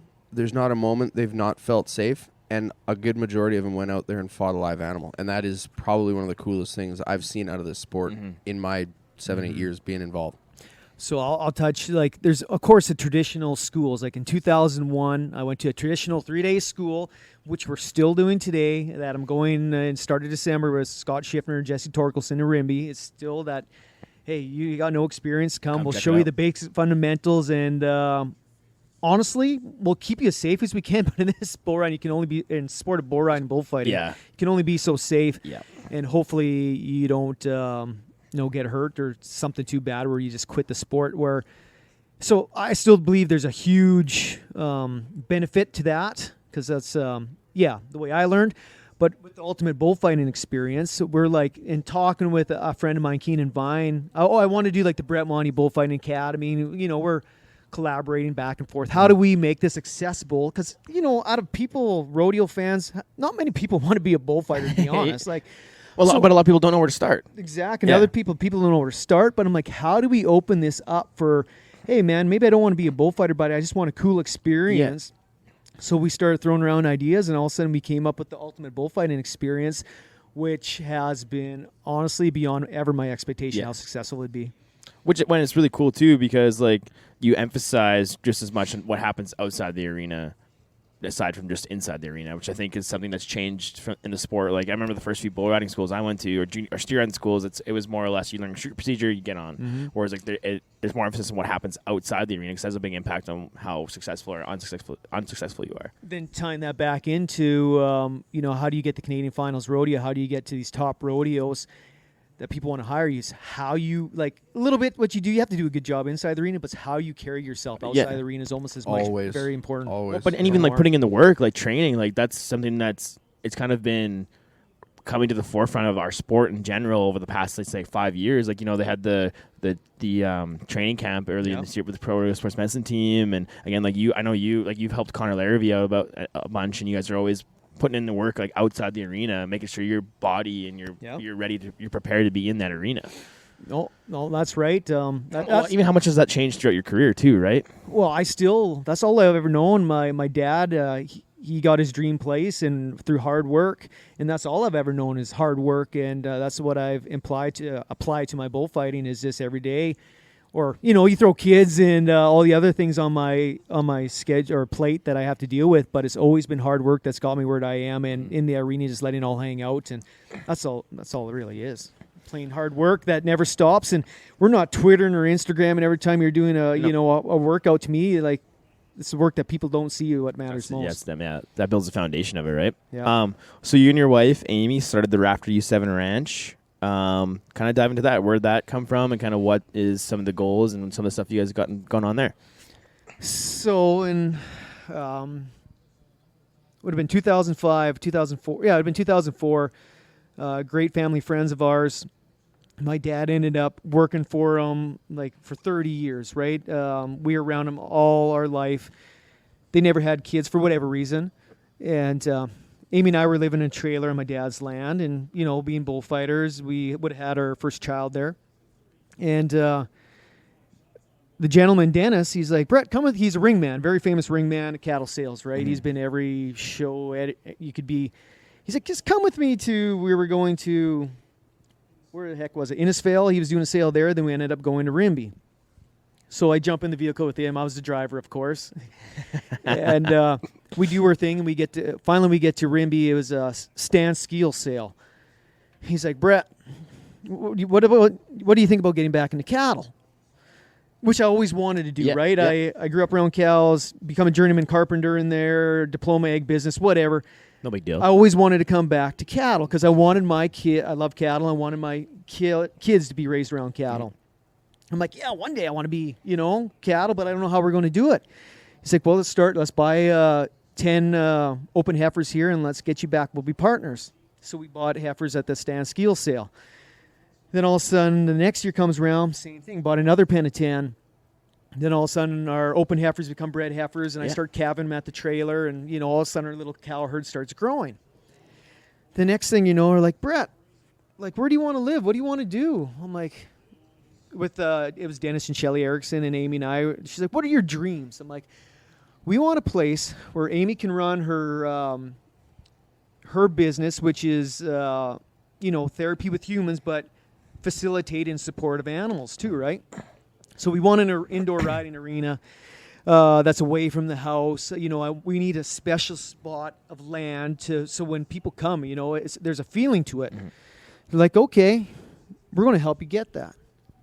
I'm like, what is happening here? So all of a sudden we started looking. We seen a place in Bluffton that we almost ended up purchasing. It was a hammer drop from you're going once, going twice, and we were on, and somebody else bid at the last second. Again, going back to things always work out the way they should. So whatever, we're looking at different ranches, and we're just at Amy's mom and dad's, which is in between Cochrane, Airdrie, and Calgary there. And I'm like, let's just go. We seen this place on the internet. I'm like, let's just go for a drive. I had no directions to it. So we just got in the vehicle. Amy, her sister, Nicole, and myself, we just started driving. Next thing you know, we end up on the same range road, the Range Road 21 off of the Acme Highway. We just pulled up the road right away, and we seen the ranch. I'm like, this is definitely a place we need to go check out a little more. Mm-hmm. So we kind of drive in there, take a look at it, tell the Shelly and Dennis, like, I think this is the place that we can have a great start and great potential to grow. And next thing you know, 2015, we're moving in, and again, it's mind-blowing to me how that all happened, and how amazing how there's people out there to help people get a start. Because honestly, in farming, if you don't have people, how do you buy $1 million quarter and make it work? If you got to win the lottery, you got to inherit. If you want to start ranching, like as a young person to start a ranch these days, you either have to win the lottery or inherit it. Like, it's so hard to start from scratch these days. Yeah, you need a hand to get back into it, and of course, my parents, they're still helping us. But Shelly and Dennis is like, here's our opportunity to give back and get young people back into farming and ranching. So they helped us get a great start. And so we moved 2015. You know, I remember Amy's moving in, and I'm at Wainwright Rodeo when this is all happening, right? So good luck. And she's pregnant at the time. And fun. What a husband I am. Yeah. Then we just started growing the business, and that place is like that mental health feel, all about mental health, and just not with humans, but in animals as well. And you know, we've been doing a lot of things. Then Angie Payne is another practitioner out of there that take the same kind of schooling Amy did. And, all of a sudden she's out of there. She's practicing, seeing individual clients. Amy's seeing individual clients. And we just start working our way. Then we, start talking with Wacey. Yeah. We're terrible marketing. Marketing is not our forte. So trying to align ourselves with people that know more than we do to let people know what we're up to out there is just about about helping people. And which is really cool. Like I went through a session with Angie and Amy, and it's such a cool way to do therapy. It's something, like a conversation that's been having more like traction in our industry given like the past few years. But it's nice because it's kind of like you work your way through a session, whereas like I've done through therapy where they kind of just talk at you and then they like give you stuff to like take away, but you actually therapy, you work your way through the whole process, which is was a really neat way to like a delivery of that. Yeah, well, there's like my wife, of course, is way smarter than I am. Like that, your body keeps score, right? Your body knows. Like you can do talk therapy and talk about things. Oh, here's a set of skills. Yeah. But the type of therapy they do is like, say, you're working it through your body. I still don't know all the proper terminology, but it's quite amazing. One of those things, like, what do you do? Well, it's one of those things like you have to come out and experience for yourself to really understand what we do out there. And I guess like Rafter U7 isn't just that too. Like you guys are trying to bridge that gap of the disconnect we see from urban and rural. Like you have you engage a lot with the stuff you do on the ranch, and you guys selling your beef, and then the UBF gets thrown in there. Like there's so many more layers than just one thing that happens at the ranch. Oh, for sure. Because I'm like, we got this pretty special place, and if I can't share it with other people, like it doesn't mean much, right? So how do we, like, say, get that urban population more involved? Is like through social media, and like say you could, teach agriculture over the internet to whatever people, but it's nothing like coming and getting a hands-on experience with cattle, with horses, and that's what we're working on doing. How do we get more and more people out there to understand agriculture so maybe they fall in love with it or just have a better understanding where's your food come from? Yeah. Mainly it's a grocery store. No, it comes from here. No, you come here and experience it, and we put on a pretty exceptional experience for them to do that. Well, it's even the same with rodeo, right? Like I have friends, it's like they've never been to a bull riding or rodeo and they don't know anything about it. It's like come with me to an event. Like I'll show you a good time. I'll explain everything that's going on. I went, so my day job, I went with the chairman of our board and one of the mayoral candidates for the city of Calgary, and I just the only reason they brought me along was to explain what's happening in the rodeo, like at the Calgary Stampede with them, right? And it's just, there's so much value in that if you can really like show them the why and the process of that kind of stuff. That's going to help bridge that gap for us. Yeah. Even just in agriculture too, not just rodeo. Like there's so much value in that. I think rodeo and Western events need to utilize the accessibility of the athletes. I have a real cool experience from Vegas one year. I was down there at NFR. I had shot the perf. I had a buddy, super slitty slicker, was doing Vegas things, and I come back through, and we go down to the centrifuge bar at the MGM, and they're re-showing tie-down roping, and I'm explaining to him tie-down roping, how it works. Well, a very well-built black fella walks up and starts ordering drinks. Got a nice scar on his face, and I just do the holy shit, holy shit, holy shit. So I just keep explaining to Chris, and all of a sudden these two drinks slide down from Fred Whitfield, and I just do the well, thank you, have a good night, boys. Turns around, walks away, and I turn to my buddy Chris, who I had total city slicker, never been around rodeo. I'm explaining tie-down roping to him, and I go, that guy's got more gold buckles than many people will ever dream of, and he just bought you a drink, and I'm pretty sure it's because he just heard me explaining tie-down roping to you. That accessibility has to be utilized, and you're doing it at the grassroots level, bringing people in and showing them how this stuff works. And that's where I think, say, it's so important with this ultimate bullfighting experience is we can get the classrooms, the kids in urban population to have a cool experience that they'll remember. But they're already coming. And get them that. They're interested and they want to be there. Yeah, and that's I think that's the biggest miss on our part as a sport is people who aren't connected directly to agriculture or rodeo. They think it's some exclusive club where you have to be a third generation competitor to compete. The other day though, I was talking with Scott Schiffner, and him and Jesse Torkelson had a school in Rimbey the other day. Yeah, and I was curious. I was like, I gotta ask because I have friends from a long time ago. I played hockey with this guy's brother, and he's got a kid now that's steer riding. He's 8 years old. He's steer riding age. And he called me one day out of the blue or texted me or emailed me or something, got hold of us through the school pages on the website. He's like, hey, I thought I got to take my kids to Texas to do this mini bull riding and everything. I'm like, hell no. Do it here, man. Wait till there's a school on again, because this was during the COVID. So I was like, wait till there's a school on again. Shifton does schools. Torque does schools. The Johansson brothers do schools. You don't have to take that kid anywhere but here. We'll get them hooked up. So 6 months to a year later, they go to Schiffner and Torque school last week, and he text me. He's like, hey, I just wanted to let you know, we had an awesome time at the school. Yeah. Thanks, man. We look up to you guys, appreciate it a ton. And they live out of town in Drayton Valley, but never anybody I would have ever expected to go and end up being in the bull riding side of things.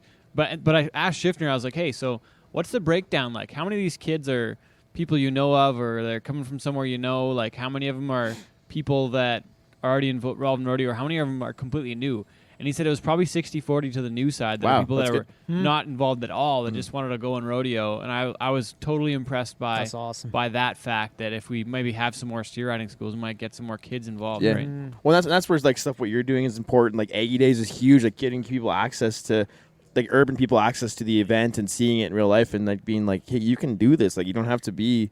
Like, and even like you see some guys now, like Nick Tetz, like he doesn't come from a ranch. Yeah, that's a hockey player. You know what I mean? Like we're seeing more and more guys coming up that ladder of non-traditional rodeo people. But I think we there's more we can definitely do to bridge that gap. Well, exactly. Like, how do we gain that fan base and trying to give those experience for kids? Like, say maybe they'll do nothing outside than going to the experience or. But you've made a new fan. You made a new fan. That's what it's got to be about. And I seen something about the Canadian Finals the other day about. Are people not going to come because of COVID restrictions and all this?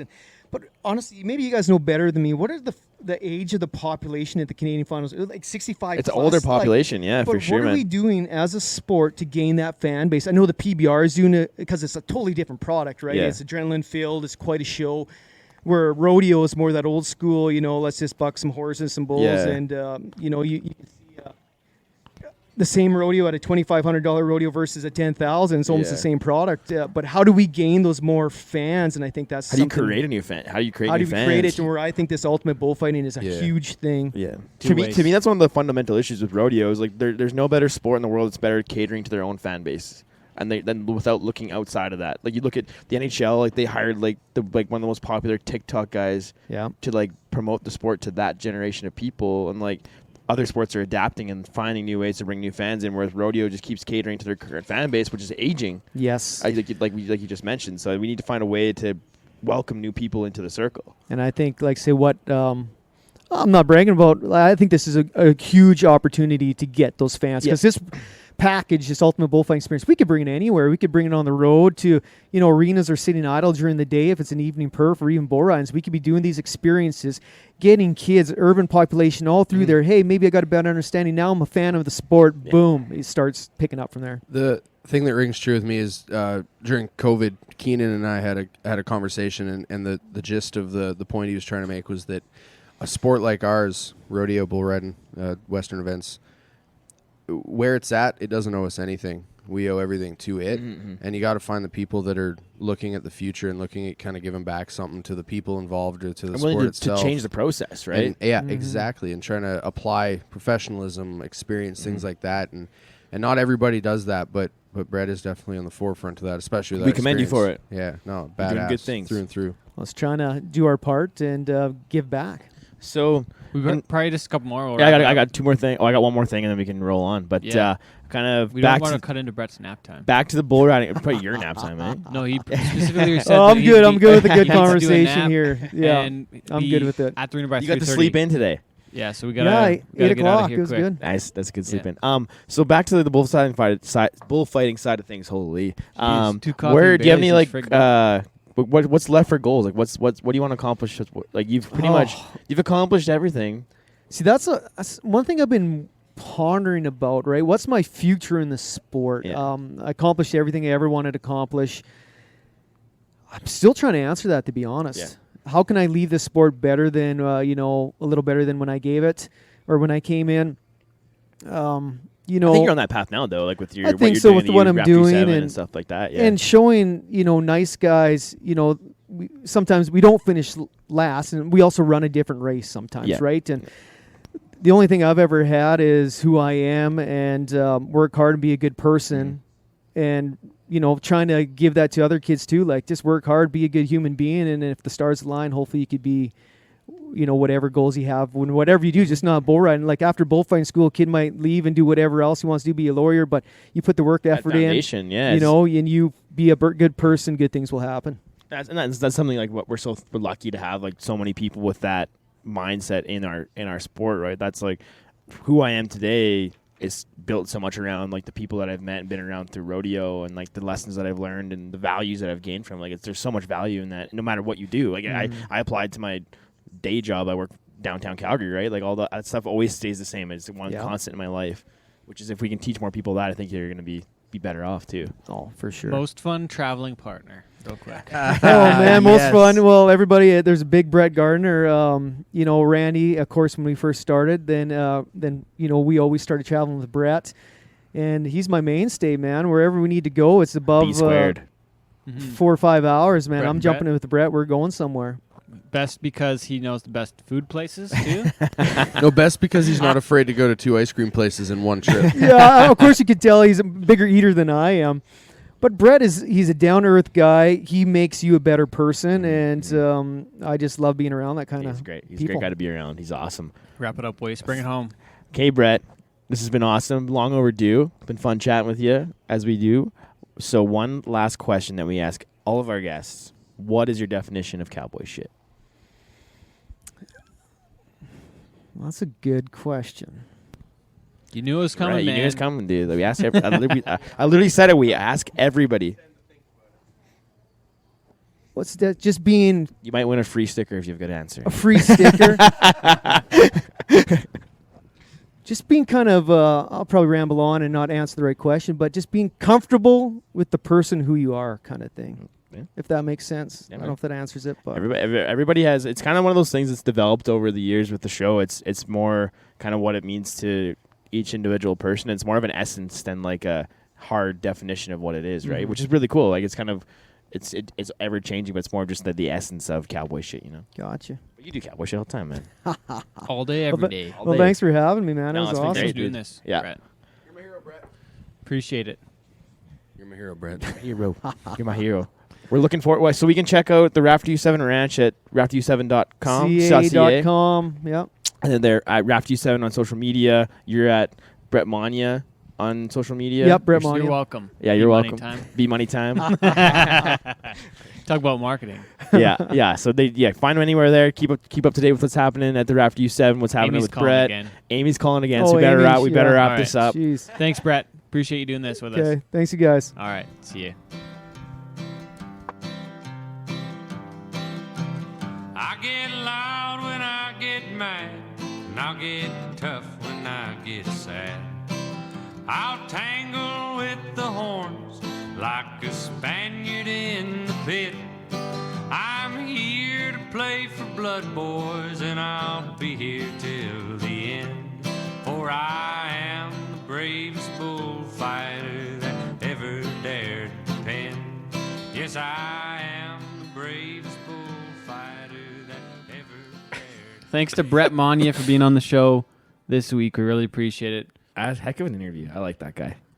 He's good stuff. Big fan. So Was it Flint who gave him the Viggo Mortensen nickname? I think 'Cause he looks a Viggo. lot like Viggo Yeah, Mortensen. I think that's it's Flint. crazy. I think that's a Flint thing. Flint was a good nickname guy. He was a good nickname. I think Millhouse. I think my Millhouse nickname came from Flint. One of my favorite ones is Or else called Richard. Monty Dukes. Yeah, yeah, dude. That's a good one. What else is there? I think Scott Way is Slouchy the Clown. Slouchy. Yeah, Slouchy. Yeah, he was. I don't know what Scott Byrne is though. He might just be Scott. Slouchy. Slouchy the Clown. Scott Way. That's funny. Miss Flint. Look forward to Yes. seeing that guy again somewhere Yeah, someday. It'll be good. Okay, what else we got going on? We got Just got back from the PBR Canadian Finals. Is that Yeah. where we're at there? Edmonton, Rogers Place. Well, we didn't even talk CFR yet. Yeah, we did our first round of live shows together there. Yes. It was a good time. We didn't talk about that on the top half. So it was thanks to all of our guests. We had Taylor Flewelling, Tel Flewelling, Tyrell Flewelling on the first day. Then we had J-Rock, Jared Parsons, Tyler Kraft, and Tyler Thompson. Mm-hmm. The second day, I got to make an apology there as well. Going out on that one before we get going too far too. But Friday was Logan and Lakota Bird, and then Jake Vold. And then Saturday we had Tana Millard, Ryan Shuckberg, and a last-minute replacement, Bertina Which was Olofsson. fun. That was a great show. Yeah, that was a lot of fun. They're awesome. But going back to and the buckle presentations, I had a lot of fun with that too. Yeah, you killed it, man. That was and really you fun with hosted the Doug. cabaret stage. Had a good time. Yeah, it was a great Saturday night was rowdy in there. week. Very rowdy. Yeah. But I gotta apologize because during the last show we did with Tyler Thompson, I was making a couple comments and asking about being a bigger guy as a pickup man, and then I made a comment about I didn't know how wiry Tyler Kraft was, and it wasn't a malicious comment, but I don't know if Kraft's still fucking with me or if he was actually mad. I can't really tell. But it wasn't my intention to belittle anyone on that side of things, and I apologize once again.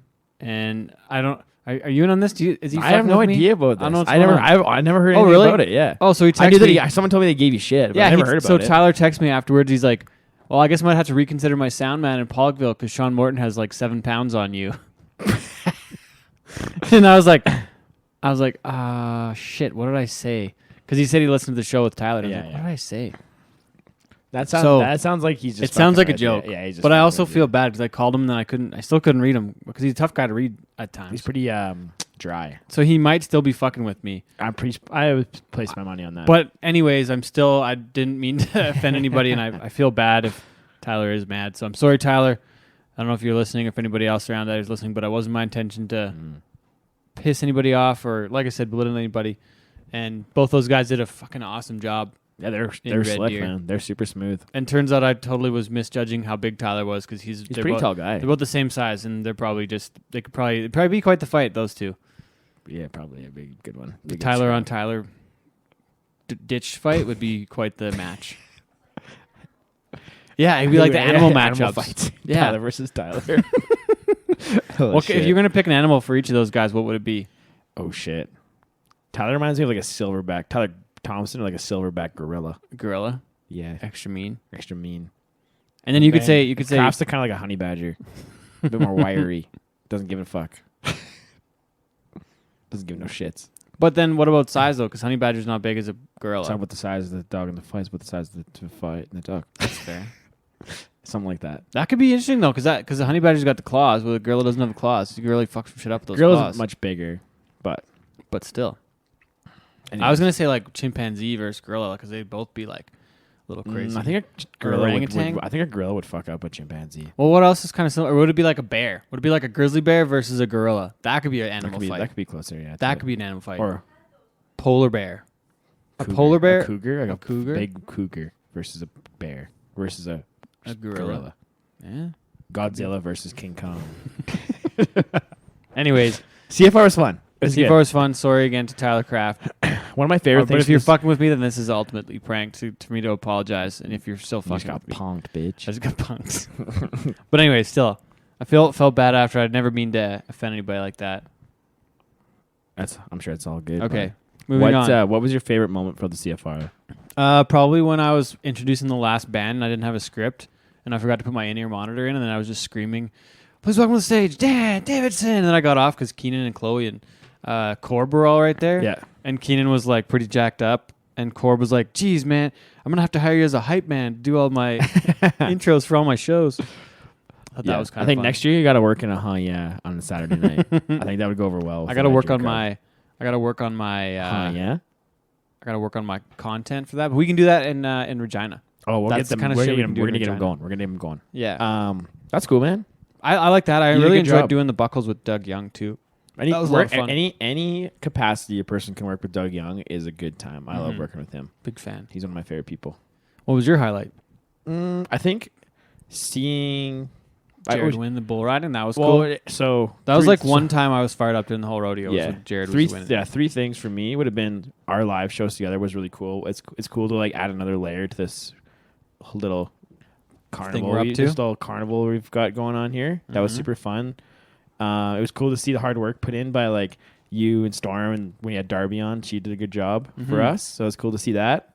It was also really nice to see some bunch of old friends that I haven't seen in years. Like Yeah, true, people I eh? rodeoed with for a long time. Got to have some good visits and reconnect there. So that was really great.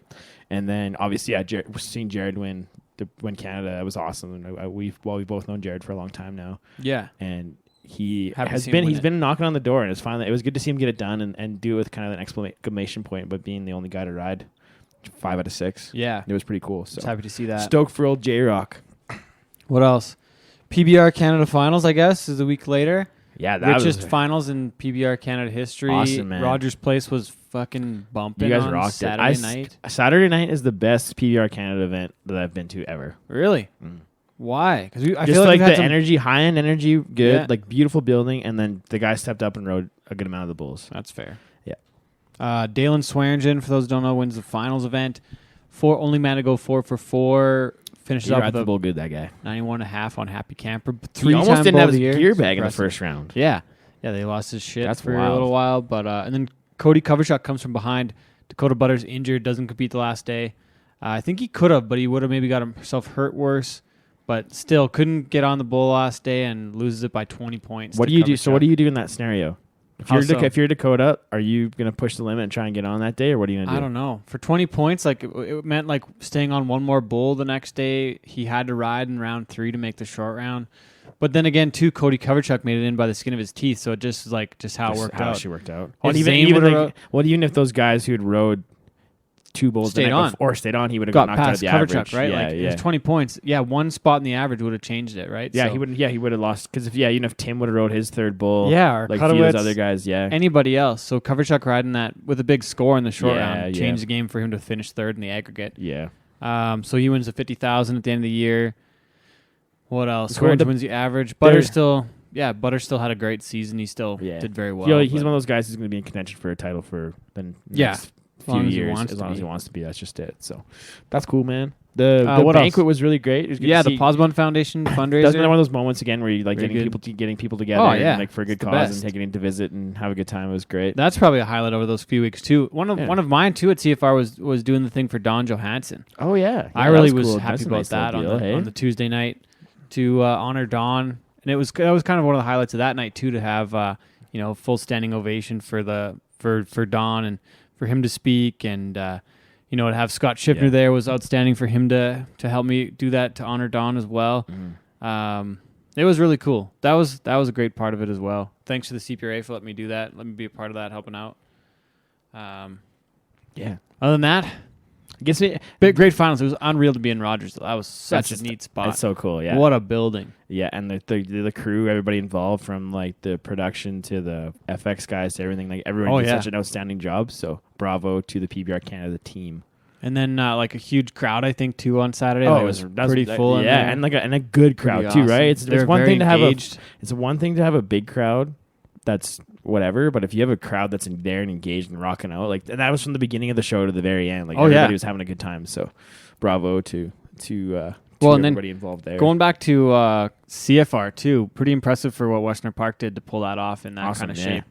I think it went very well compared to. I think it went better than they were planning. expectations for sure. That's a good way to put it. Yeah, I think that just sets it up to be even better next year. Yeah, 100%. Yeah, they can keep building on it. It's only the 3rd year they've had it, right? Like, they haven't really had it. And they're willing to make changes too, right? Like it's changed every year since the beginning, right? So they're trying to make it work, to make it better, make it more fun for people to be at and try new things, which is great. We need more of that in the industry for sure. So pretty cool.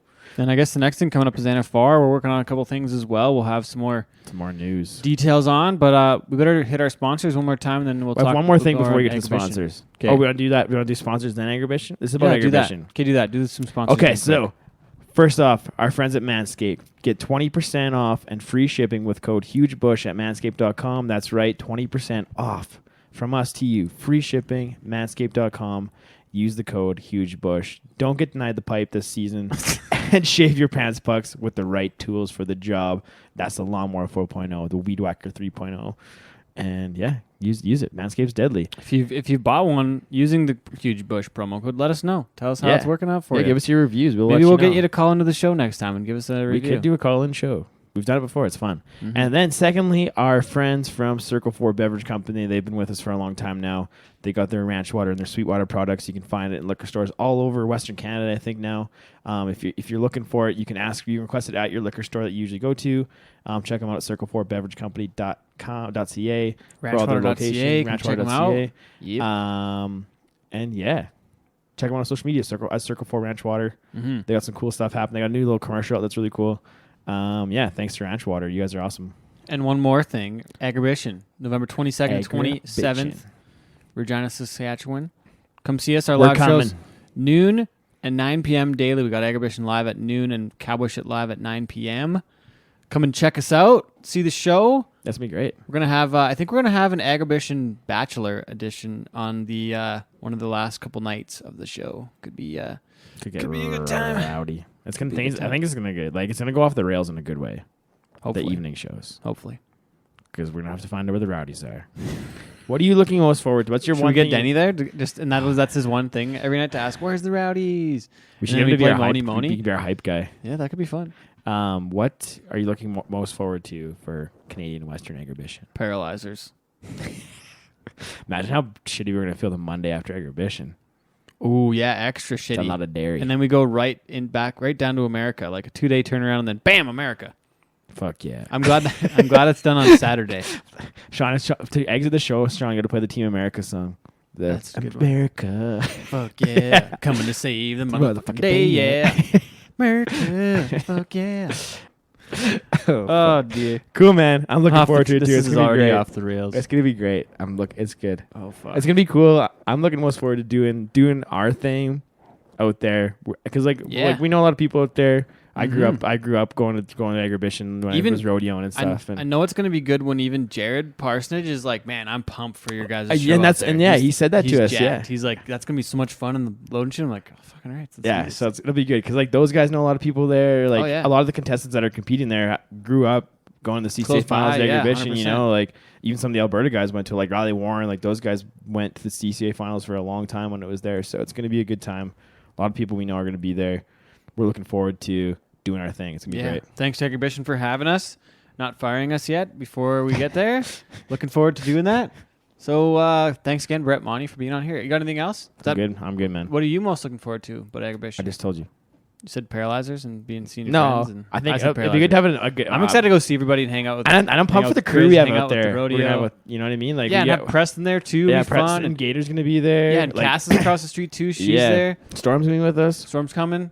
We got some funny ideas for some content throughout the day too that we're gonna try and do. So, I'm just looking forward to the whole thing because it's gonna be fun to keep adding another layer to what this little carnival Should we circus get Preston we got on the going show as a guest co-host for one of the days?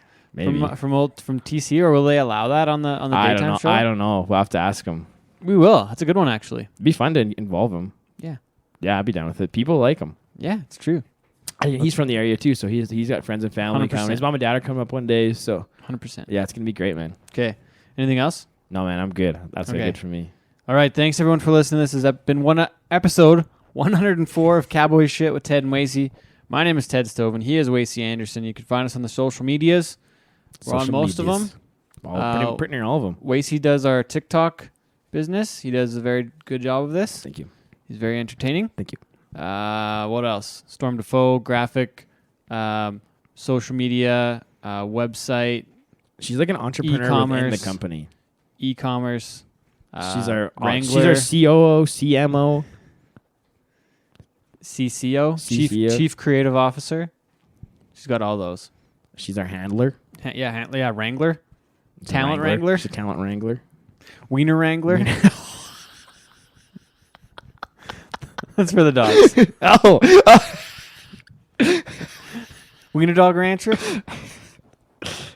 What else? Sean Morton, thanks for being our editor. Thanks for being my audio guy in Edmonton.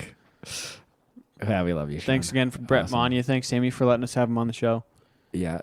Thanks to our sponsors. We love you guys. It's awesome. Yeah. We could not do any of this stuff without everybody involved. So it's pretty cool. We'll see you all in Agribition. America. Fuck yeah. Freedom is the only way. Yeah. And now west for the ocean. Come along, 'cause I got the notion that you've been stripped.